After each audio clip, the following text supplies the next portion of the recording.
Hello friends and welcome back to my channel. So यहाँ पे आप देख रहे हो मैंने ड्रॉ किया कोरोना अवेयरनेस ड्राइंग। यहाँ पे जो मेन मैसेज है वो ये है कि आप सभी घरों पे रहो।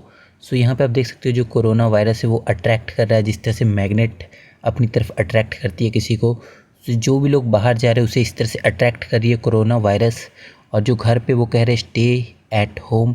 सो यही था मैसेज। सो आप स्टे एट होम करो, घर पे रहो, सेफ़ रहो।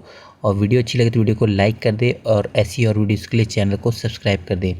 सो अब आप लास्ट तक इस वीडियो को ज़रूर वॉच करें। So keep watching.